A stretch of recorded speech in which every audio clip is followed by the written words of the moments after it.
The massive space station called Nexus Prime floated in the dark void between stars. It was bigger than any city on Earth, with gleaming metal towers that stretched for miles. Lights blinked across its surface like tiny stars. This was the center of the Galactic Council, where 12 different alien races met to make decisions about their part of the galaxy. Captain Jake Morrison stood in the waiting room outside the main council chamber. He wore his best uniform, the dark blue one with gold stripes that showed he was from Earth's space fleet.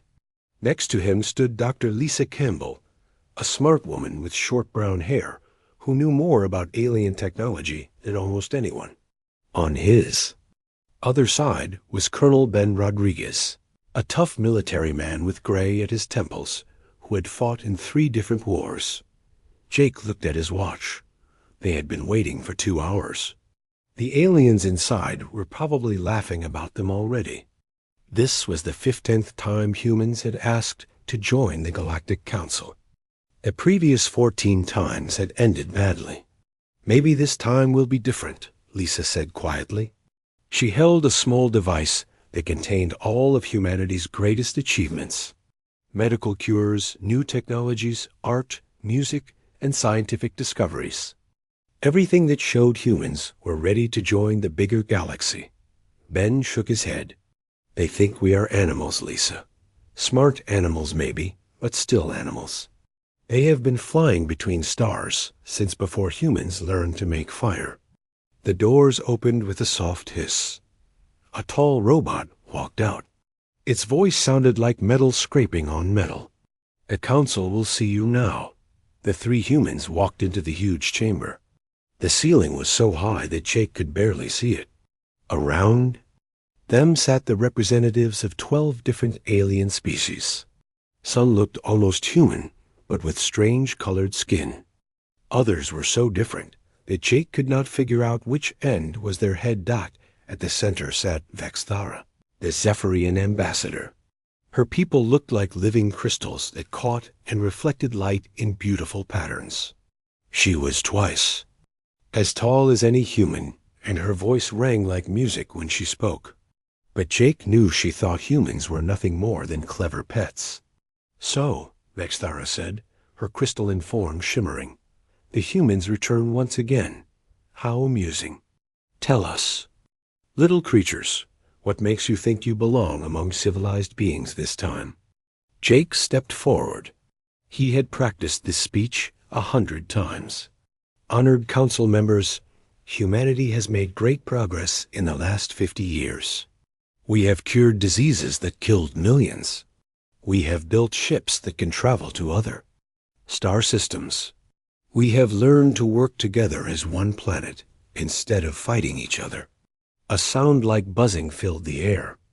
It came from the Thrax delegation, insect-like beings with 6 arms and compound eyes. In their language, buzzing meant laughter. You call those crude metal tubes ships? Clicked Zarkith, the lead Thrax. We had better technology when your species was still learning to bang rocks together. More laughter came from around the chamber. The Cathari representative, a creature that looked like a giant floating jellyfish, spoke in a voice that sounded like water bubbling. Your medicine is so primitive. You still cut people open to fix them. We learned to heal with pure energy 2,000 years ago. Lisa stepped forward, her face red with anger. Our medicine has saved billions of lives. Our technology might be different from yours, but it works. And we have something you do not have. We never give up. This brought the loudest laughter yet. Vexthara's crystal body flashed bright colors. Never give up? Is that what you call your constant wars? Your destruction of your own planet? Your inability to control your emotions? Emotions make you weak, buzzed Zarkith. A proper species thinks with logic, not feelings. You humans are too unstable for civilized society. Ben could not stay quiet anymore. Unstable? We fought our way up from caves and jungles. We survived ice ages and disasters that would have wiped out weaker species. We did not evolve on some safe, peaceful world like most of you. Exactly our point, said the Altarian representative, a tall being with blue skin and 4 arms. You are violent by nature. Your history is nothing but war after war. How can we trust beings who solve problems by destroying things? Jake felt his heart sink. This was going exactly like the last 14 times. No matter what humans achieved, the aliens only saw their flaws. They could not understand that the very things that made humans seem dangerous also made them strong. We have not had a major war in over 60 years, Jake said. We have united our entire planet under one government. We have ended hunger and poverty in most places. We are not the same species we were 100 years ago. 60 years? Vexthara's laugh sounded like crystal chimes in the wind. Child, my people have been at peace for 3,000 years. Your 60 years means nothing. The Cathari delegate floated closer. Besides, you humans are so short-lived. You exist for what? 80 or 90 of your years. How can such brief creatures understand the long view that true galactic politics requires? Our short lives make every moment matter more, Lisa said. We work harder and faster because we know our time is limited. We achieve in decades what might take your species centuries. Achievement? Zarkith's compound eyes glittered. What have you achieved? You still use chemical rockets to escape your gravity well. You still fight diseases instead of preventing them. You still age and die like animals. Jake could see this was hopeless. The aliens had made up their minds long ago. Humans were too young, too emotional, too violent, too short-lived. Nothing would change their opinion. Vexthara stood up, her crystal form towering over the humans. The decision is unanimous, as always. Humanity is denied membership in the Galactic Council. Perhaps in another century or two, when you have evolved beyond your savage nature, you might be worthy of our consideration. The other council members made various sounds of agreement. Buzzing, bubbling, clicking, and whistling filled the chamber. Jake felt his shoulders slump. 15 rejections. How many more would it take? How many more generations of humans would have to prove themselves to these arrogant aliens? Ben put his hand on Jake's shoulder. Come on, Captain. Let's go home. As they turned to leave, alarms suddenly filled the chamber. Red lights flashed, and a voice spoke in the common galactic language. The words made Jake's blood run cold. Emergency. Alert. Unknown fleet detected in Kepler 442 system.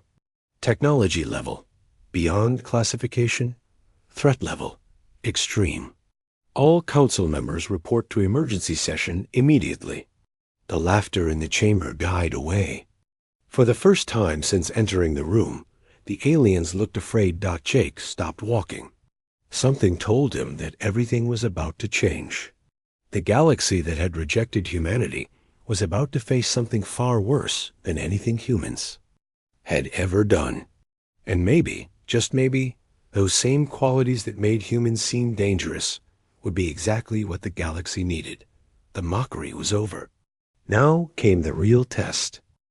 6 months had passed since the emergency alert at Nexus Prime. The unknown fleet had revealed themselves as the Dominion, and their message was simple. Submit to their rule or die. They had given the Galactic Council 1 year to decide. Admiral. Susan Carter stood on the bridge of the UES Defiance, watching the stars through the main viewing window. Her ship was one of 12 human vessels patrolling the outer edge of Earth's territory.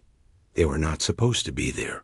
The Galactic Council had made it clear that humans should stay in their own small corner of space. But Susan had never been good at following rules she thought were stupid. Admiral, called Lieutenant Commander Nancy Walsh from her station. We are getting another transmission from the inner systems. The Dominion just destroyed the planet Zirian Prime. Susan closed her eyes. That was the 4th world in 2 weeks. The Dominion was not just threatening anymore. They were showing exactly what would happen to anyone who refused to surrender. "How many people live there?" Susan asked. 2 billion. "Altarians," Nancy replied. "There are no survivors. The planet is gone. Completely. Just rocks floating in space now." Dr. Frank Walsh looked up from his computer screen. He was Nancy's older brother and one of Earth's best scientists. For months, he had been studying everything they could learn about Dominion technology. "Admiral, I have been analyzing the energy readings from their attacks. They are not using normal weapons." "What do you mean?" Susan walked over to his station. Frank pointed at the screen, showing complex diagrams and numbers. "They are manipulating matter at the smallest level. They can literally take apart planets one atom at a time. But the energy required should be impossible to generate. Yet somehow they do it." Susan felt a chill run down her spine. Weapons that could destroy entire worlds were bad enough. Weapons that broke the laws of physics were terrifying. "Any word from the Council?" she asked. Nancy shook her head. "They are still arguing. The Zephyrians want to try negotiating. The Thrax want to fight. The Cathari think they should hide in their deep space stations. Nobody can agree on anything." That was the problem with the Galactic Council. They had been at peace for so long that they had forgotten how to make hard decisions quickly. Every choice had to be debated and discussed by committees and subcommittees. Meanwhile, the Dominion was turning planets into asteroid fields. "Admiral," called Communications Officer Pete Johnson, "we have an incoming message. It's encrypted with Earth protocols, but the signal is coming from Council space." "Put it through," Susan said. The screen flickered and showed the face of an Altarian. His blue skin looked pale and his forearms shook slightly. Susan recognized him as Ambassador Creelon, one of the few council members who had ever spoken kindly about humans. "Admiral Carter," Creelon said, "I am sending this message in secret. The Council is ... We are in chaos. The Dominion has destroyed 7 worlds now. Our best fleets cannot even damage their ships. Our strongest shields might as well be made of paper." Susan could hear the fear in his voice. The Altarians were normally calm and confident. Seeing one of them this scared was disturbing. "What do you need, Ambassador?" Susan asked. "Help," Creelon said simply. "I know the Council has rejected your people many times. I know we have been arrogant and foolish. But pride means nothing when extinction approaches. We need your help." The transmission ended. Susan stared at the blank screen for a long moment. The same aliens who had laughed at humans 6 months ago were now begging for help. "What are you thinking, Admiral?" Frank asked. "I am thinking that we should let President Johnson know about this," Susan said. "This is too big for just the military to decide." 2 days later, Susan found herself in the White House Situation Room. President Amy Johnson sat at the head of the table, surrounded by generals, scientists, and advisors. The debate had been going on for hours. "We owe them nothing," said General Larry Brooks. "They treated us like animals for 300 years. Let them solve their own problems." "It is not about owing them anything," replied Dr. Patricia Lai, Earth's top expert on alien technology. "If the Dominion conquers the Council races, we will be next. Earth is just one small planet. We cannot fight them alone." Commander Paul Dixon leaned forward. He was an old soldier who had fought in the wars around Tau Ceti. "I have seen what happens when good people do nothing while evil spreads. The Dominion is not going to stop with the Council worlds. They want to rule the entire galaxy." President Johnson looked tired. The weight of making a decision that could affect all of humanity was clearly wearing on her.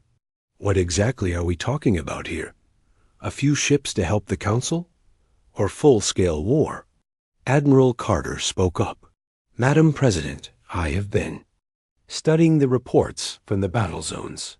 The Dominion has technology that is far beyond anything the Council races possess. Their ships are faster, their weapons are stronger, and their defenses seem almost perfect. Then how can we possibly help? Asked General Brooks. Our ships are less advanced than Council vessels. If they cannot fight the Dominion, what chance do we have? Frank Walsh cleared his throat. Actually, General, that might not be entirely true. I have been analyzing Dominion attack patterns, and I think I have found something interesting. Everyone in the room turned to look at him.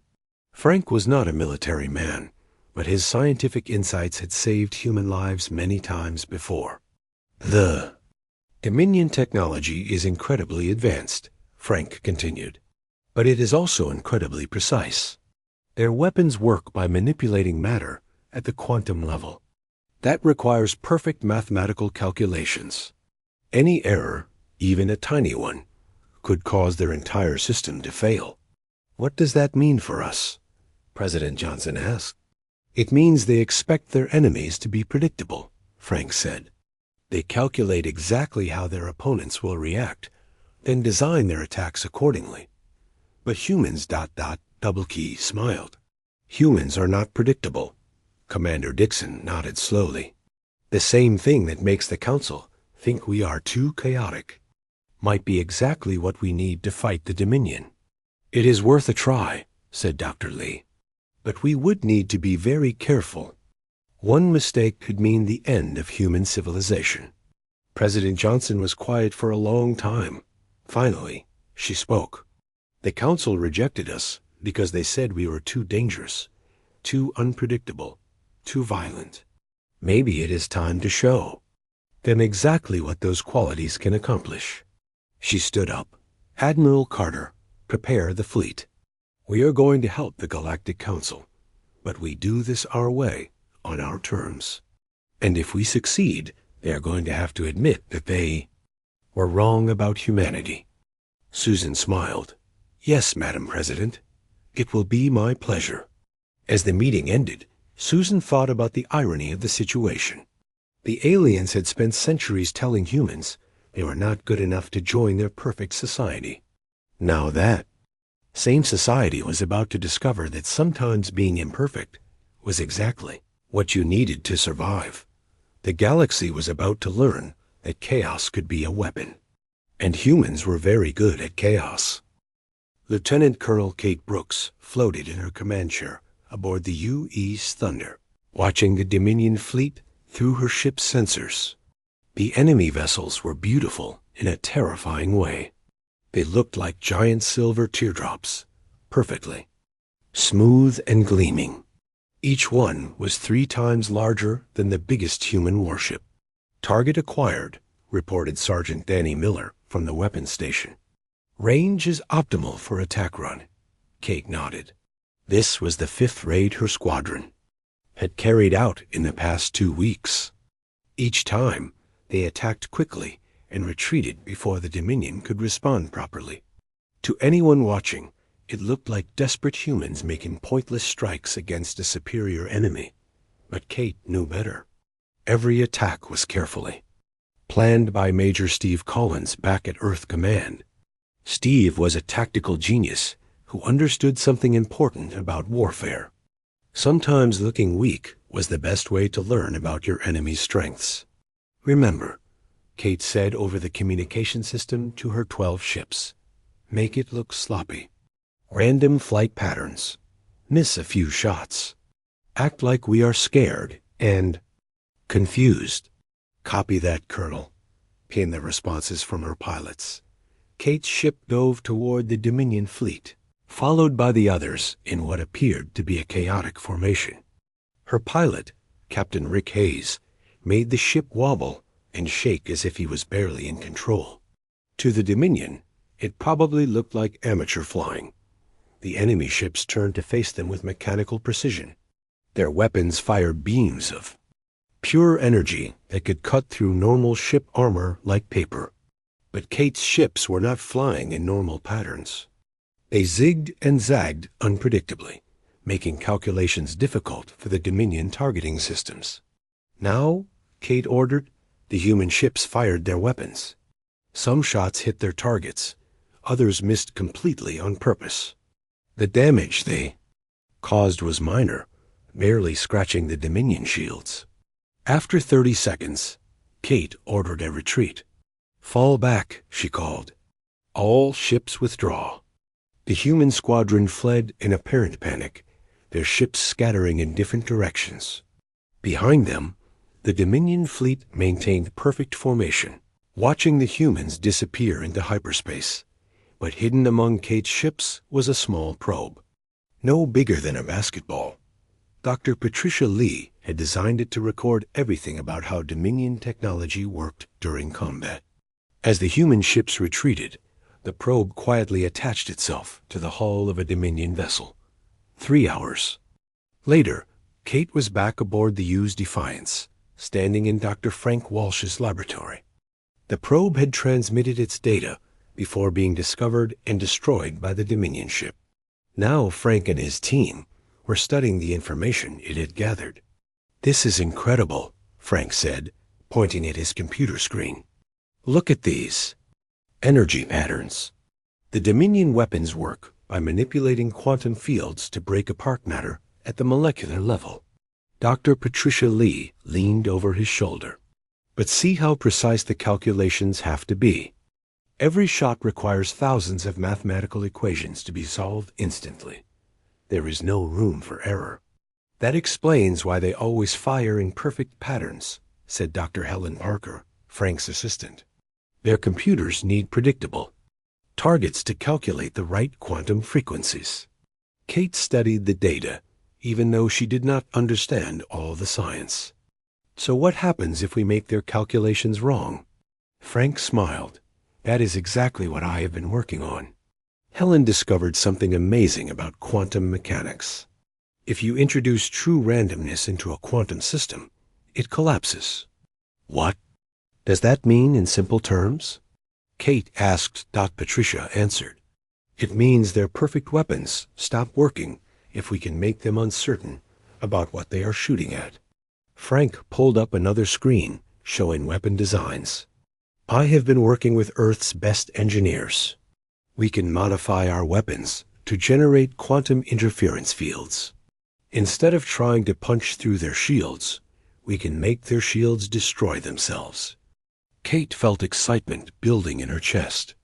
"How long until we can test this?" "The first prototypes are already being installed on Captain Greg Thompson's ship," Frank said. "The U's Vindication should be ready for combat trials within 48 hours. 2 days later, Kate found herself leading a much larger human fleet toward a Dominion patrol group. This time, they were not planning to retreat. Captain Thompson's ship flew beside hers, carrying the new quantum interference weapons. "Remember," came Steve Collins' voice over the radio from Earth Command, "the key is controlled chaos. We want to look random, but every move needs to serve a purpose." The Dominion ships detected the approaching human fleet and moved to intercept. There were 6 enemy vessels against 20 human ships. Under normal circumstances, the humans would have been outnumbered and outgunned. "All ships, execute Chaos Protocol," Kate ordered. The human fleet suddenly broke apart into what looked like complete disorder. Ships flew in impossible patterns, some spiraling like they were out of control, others making sudden turns that seemed to make no sense. Weapons fired at random intervals, some shooting at empty space. To the Dominion, it must have looked like human panic and confusion. There, targeting computers began calculating interception courses and optimal firing solutions. But every calculation was based on predicting where the human ships would be in the next few seconds. The problem was that the humans themselves did not know where they would be. Each pilot was following orders to fly randomly, making decisions based on dice rolls and random number generators. There was no pattern for the Dominion computers to find. "Vindication, you are clear for weapons test," Kate called to Thompson's ship, the UES. Vindication fired its new quantum interference weapons at the nearest Dominion vessel. Instead of trying to break through the enemy's shields, the weapons created fields of quantum uncertainty around the target. For a moment, nothing seemed to happen. Then the Dominion ship began to shake. Its perfect silver hull started to ripple like water. The quantum fields that held its matter together were becoming unstable. "It is working." Thompson's voice crackled over the radio. "Their ship is tearing itself apart."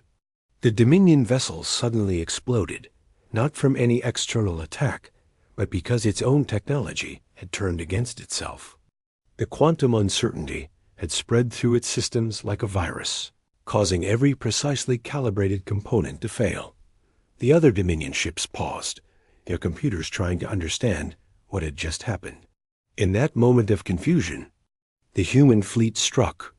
Ships that had been flying in apparent chaos suddenly revealed the hidden purpose behind their movements. They had been positioning themselves for a coordinated attack that the Dominion could not have predicted because it was based on pure randomness. Human weapons fired from unexpected angles, creating more quantum interference fields. One by one, the Dominion ships began to fall apart, their perfect technology unable to cope with the controlled chaos of human warfare. Within 10 minutes, the entire Dominion patrol was destroyed. Not a single human ship had been lost. Kate stared at the wreckage floating in space. For the first time since the Dominion had appeared, someone had not just survived an encounter with them. Someone had won. "This is thunder to all ships," she said. "Mission accomplished. Time to go home and plan our next move." As the human fleet prepared to return to Earth, Kate thought about what they had just proven. The aliens had always said humans were too chaotic and unpredictable for civilized society. Today, chaos and unpredictability had just saved the galaxy. The war was far from over, but for the first time, Kate believed they could actually win. The Proxima Centauri system had become the final battleground. Admiral Roger Hayes stood on the bridge of the U.S. Retribution, watching through the main screen as the largest fleet in galactic history prepared for war. The Dominion had gathered, over 300 ships in one massive formation. Their vessels stretched across space like a silver wall of death. On the human side, Admiral Susan Carter coordinated the combined forces of the Galactic Council and Earth's fleet. Zephyrian crystal ships gleamed next to human metal vessels. Thrax insect fighters buzzed around Cathari defense platforms. For the first time in galactic history, all the intelligent races were fighting together. "Final count, Admiral," reported Commander Ellen Price from her station. "Dominion forces outnumber us 3-1. But our intelligence says this is their entire fleet. If we win here, the war is over." Roger nodded grimly. 3-1 odds would normally mean certain defeat. But nothing about this war had been normal. Human tactics had already proven that sometimes the impossible was just another word for difficult. "Admiral Carter is requesting final coordination," Ellen said. Roger activated the communication system.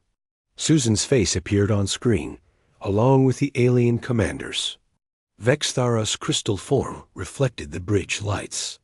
General Zarkith's compound eyes glittered with anticipation. Ambassador Creolon's blue skin looked pale but determined. "This is it," Susan said. "Everything we have learned, everything we have planned, comes down to the next few hours." "Admiral Hayes, are your Chaos squadrons ready?" "Ready and eager," Roger replied. "Captain Tony Martinez has his fighter wings positioned for maximum confusion. Major Chris Ford's special assault ship is prepared for the final strike." Vexthara spoke, her voice like music even in this tense moment. "Human Admiral, I must admit that 6 months ago, I would never have believed we would be allies. Your species has taught us much about the value of unpredictability." Zarkith buzzed in agreement. "Indeed, we Thrax pride ourselves on perfect tactics. But your chaos methods have shown us that perfection can be a weakness when facing the out."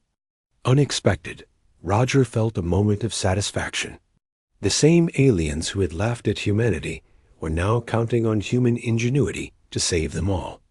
"All ships, prepare for battle," Susan ordered. "Remember, the key is to make the Dominion think they understand what we are doing and do something completely different." The combined fleet began moving toward the Dominion formation. To any observer, it looked like a traditional space battle approach. The largest ships in front, fighters on the flanks, support vessels in the rear. Everything the Dominion computers would expect from Alquonso. Conventional military force. The Dominion fleet responded exactly as predicted. Their ships moved into optimal firing positions, their weapon systems calculating the most efficient way to destroy the approaching enemies. Their formation was mathematically perfect, designed to maximize firepower while minimizing their own losses. "Phase 1 begins now," Susan announced suddenly. The orderly advance dissolved into apparent chaos. Human ships broke formation and began flying in wild, unpredictable patterns. Some spun like they were out of control. Others made sudden turns that seemed to serve no purpose. The alien ships, following human battle plans, joined the confusion. Captain Tony Martinez led his fighter squadron in what looked like a suicidal charge directly at the Dominion Center. His pilots flew in spirals and loops, their ships crossing paths in ways that should have caused collisions. To the Dominion, it appeared that the enemy had panicked and lost all coordination. The Dominion weapons opened fire, their energy beams cutting through space with deadly precision. But the chaotic flight patterns of the Allied ships made targeting nearly impossible. Shots that should have been certain hits missed by wide margins as pilots changed course at random intervals. "Their hit rate is dropping below 30%, reported Dr. Nancy Clark from her analysis station. "The random movements are working." Roger watched as the first part of the plan unfolded. The Dominion was so focused on the apparent chaos in front of them that they missed the real threat developing behind them. Major Chris Ford had taken his specially modified ship, the U-East Chaos Bringer, on a wide loop around the battle zone. His vessel carried Dr. Patricia Lee's most advanced quantum interference array, a weapon that could disrupt the mathematical foundations of Dominion technology on a massive scale. "Ford is in position," Ellen reported, beginning final approach to the Dominion flagship. The Dominion command ship was enormous, easily 10 times larger than any human vessel. Its hull was perfectly smooth silver, without a single visible weapon or antenna. But Roger knew it was the brain of the entire enemy fleet, coordinating their attacks and defenses through quantum-linked communication. Chris's ship approached the flagship by following a flight path that made no logical sense. He flew in figure eights, made sudden stops, even flew backward for several kilometers. His movements were based on a random number generator that changed his course every few seconds. The Dominion defense systems tried to track him, but their targeting computers could not predict where he would be next. Every calculation failed because there was no pattern to calculate. "I am through their perimeter," Chris reported, beginning final attack run. The Chaos Bringer dove toward the Dominion flagship, its quantum interference array charging to full power. As it got closer, something unexpected happened. Other Dominion ships stopped firing at the chaotic Allied fleet and turned toward Chris's lone vessel. "They know what we are trying to do," Roger realized. "All ships, protect Ford's approach." The Allied fleet suddenly stopped its random movements and formed a protective corridor around Chris's ship. Human vessels flew alongside Zephyrian Crystal ships, their combined firepower clearing a path through the Dominion defenders. But the enemy was closing in from all sides. Energy beams crisscrossed the space around the Chaos Bringer, coming closer and closer to hitting their target. 50 meters from optimal range, Chris reported. "I need 10 more seconds." A Dominion ship appeared directly in front of him, its weapons charging for a point-blank shot. But before it could fire, a Thrax fighter slammed into it, both ships, exploding in a brilliant flash. General Zarkith's voice came over the radio. For the future of all species. 20 meters, Chris called. Almost there. The Dominion flagship's defenses finally locked onto the approaching human ship. Massive energy beams lanced out, but Chris made one final random turn, causing the shots to miss by centimeters.